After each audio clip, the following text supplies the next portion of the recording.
increase taxes on rich people, like subsidizing energy on some industries like iron industry. I mean, and you give them the chance to sell their products on the international rate. I mean, so they take the energy of the country, you subsidize it for the most richest people in the country to be able to sell it with the international prices. I mean, this is unbelievable. I mean, you have to make a balance. I mean, to encourage investors, to give them some incentives, and you do.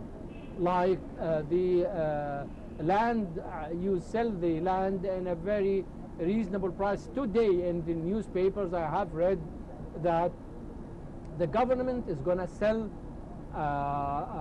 the land for the touristic projects, and on the Red Sea equivalent $175 per square meter, not like before. I mean, during Mubarak's era they sold the same square meter £3 yes, for example. Yeah. But I mean, still the price of the land is cheap. First of all, I mean, you give tax exemption for 10 years and the new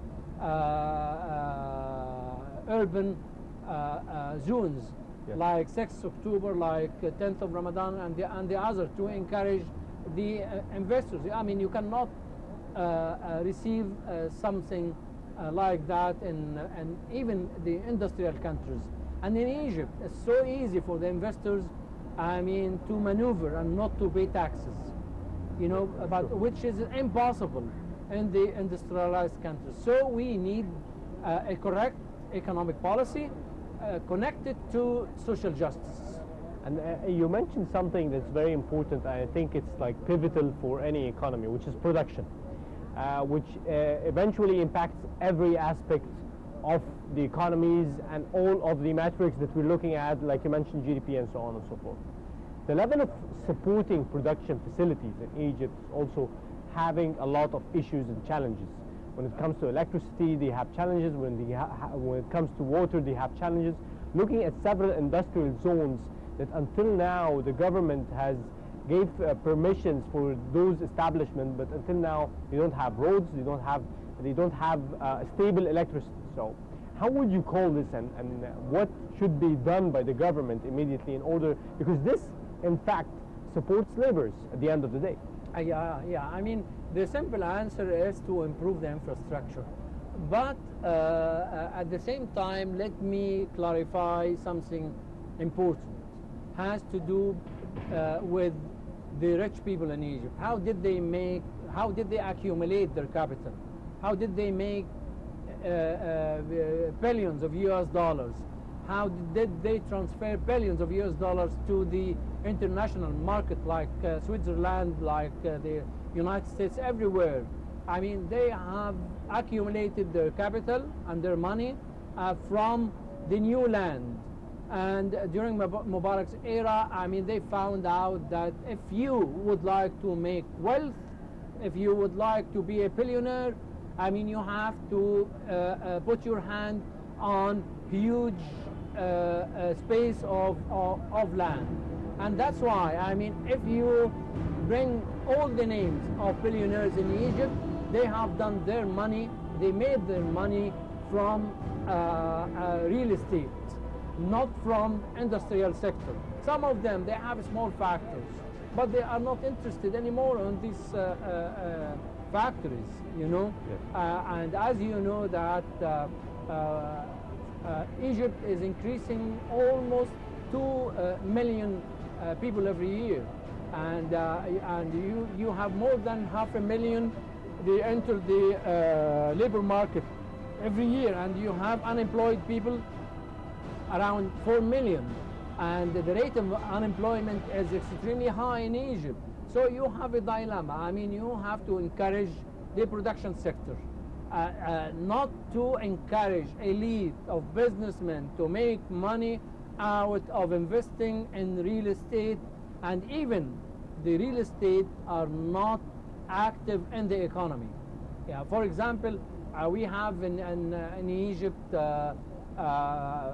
millions of closed apartments and units, and are not invested.